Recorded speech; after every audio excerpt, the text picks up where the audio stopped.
నమస్తే, welcome to Sakshi exclusive.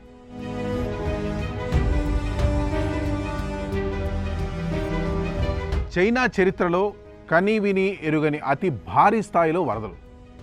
ఈ వరదల వల్ల లక్షలాది జీవితాలు, కోట్లాది ఆస్తి నష్టం. ఎప్పుడు చూడని విధంగా ఊళ్ళకు ఊళ్ళు కొట్టుకుపోయి కుటుంబాలు చిన్నాభిన్నమయ్యాయి.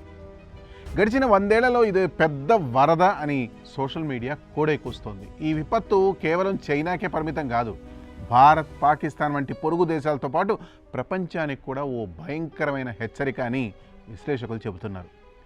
అసలు ఏంటి ఈ వరద, ఎందుకు ఆ హెచ్చరిక, వివరాలు చూద్దాం.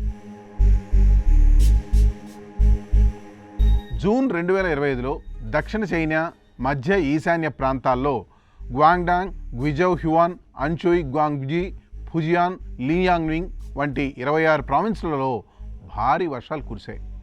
దాంతో చుట్టూ ఉన్న నదులు ఉప్పొంగి చాలా వరకు ప్రావిన్సులలో ఉన్న నగరాలు నీటిలో కొట్టుకుపోయాయి. గ్యాంగ్డాంగ్లో, మిజోలో 47 మంది, జియోలివాంగ్లో 5, మీజియాన్లో 4 మంది చనిపోయారు. ఒక హైవే కూలిపోవడంతో 48 మంది ప్రాణాలు కోల్పోయారు. 1,00,000 మంది సురక్షిత ప్రాంతాలకు తప్పించుకున్నారు. విజోలోని రోంగ్జియాంగ్లో 6 మంది మరణించారు. 80,900 మందిని ఖాళీ కూడా చేయించారు. విషయం ఏంటంటే లియూ నది సాధారణం కంటే 80 రెట్లు వేగంగా ప్రవహించింది. అంటే ఒక్కసారి ఊహించండి, ఒక నది నార్మల్గా వచ్చే ఫ్లోలో కన్నా 80 రెట్లు వేగంగా ప్రవహిస్తే పరివాహక ప్రాంతాల్లో పరిస్థితి ఎంత దారుణంగా ఉంటుందో ఆలోచించండి. అలాగే హువాన్లో 5 మంది చనిపోయారు, 4 లక్షల మంది ప్రభావితమయ్యారు, 95,000 మందిని తరలించారు.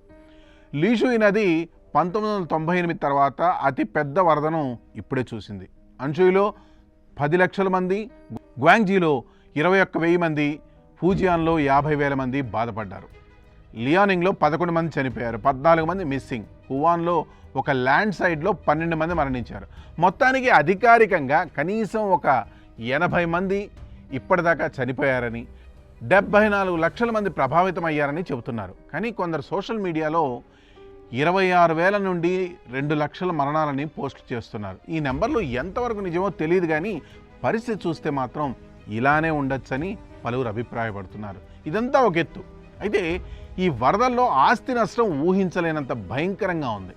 ఈ వరద వల్ల దాదాపు ఆస్తి నష్టం 27,800 కోట్ల రూపాయలు అని తెలుస్తోంది. ఇది అధికారికమైన లెక్కలే. అంతేకాదు దాదాపు 3,000 హెక్టార్ల పంటలు నీటిలో పూర్తిగా కొట్టుకుపోగా 356 కిలోమీటర్ల రోడ్లు, వంతెనలు పూర్తిగా ధ్వంసమైపోయాయి. దీన్ని బట్టి మనం అర్థం చేసుకోవచ్చు చైనాలో వచ్చిన ఈ వరద ఎంత తీవ్రమైనదో అని. ఇప్పుడు ఈ విధ్వంసం వెనక కారణాలు చూద్దాం. ముందుగా పెద్ద కారణం వాతావరణ ముప్పు.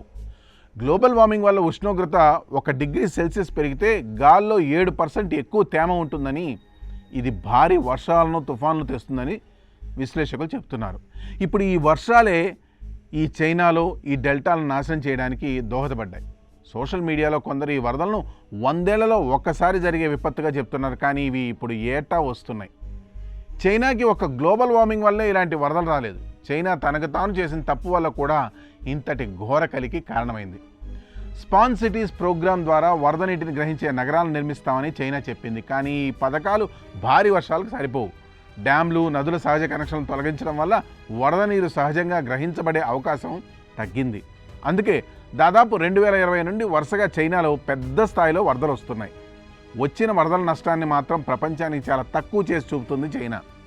2021లో హునాన్లో వచ్చిన వరదల వల్ల 140 మరణాలను చైనా అధికారులు దాచారని ఆరోపణలు కూడా వచ్చాయి.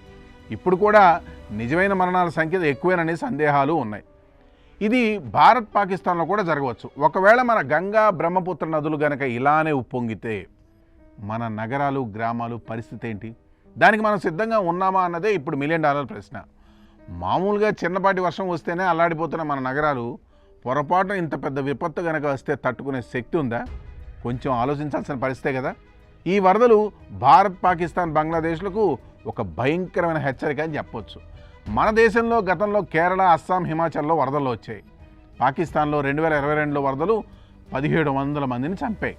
వాతావరణ మార్పుల వల్ల మన నదులను, నగరాలను కూడా ఈ వరదలు ఇలాగే లేదా ఇంతకంటే ఎక్కువ కూడా నాశనం చేయొచ్చు.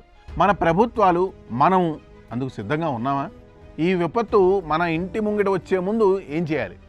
ఈ వరదలు మళ్ళీ వస్తాయని అయితే శాస్త్రవేత్తలు తీవ్రంగా హెచ్చరిస్తున్నారు. కాకపోతే ఇప్పుడు మనం చర్యలు తీసుకోకపోతే మన ఊర్లు, మన పిల్లలు భవిష్యత్తు నీటిలో కొట్టుకుపోతాయి. దీనిపై అత్యవసరంగా ప్రభుత్వం అయితే శ్రద్ధ వహించి సత్వరమే చర్యలు తీసుకోవాలి. నీరన్నది మన జీవనాధారం. అందుకే నీటిని మనం సరైన పద్ధతిలో వాడుకుంటే జీవితం, లేదంటే చైనాల నాశనం తప్పదు.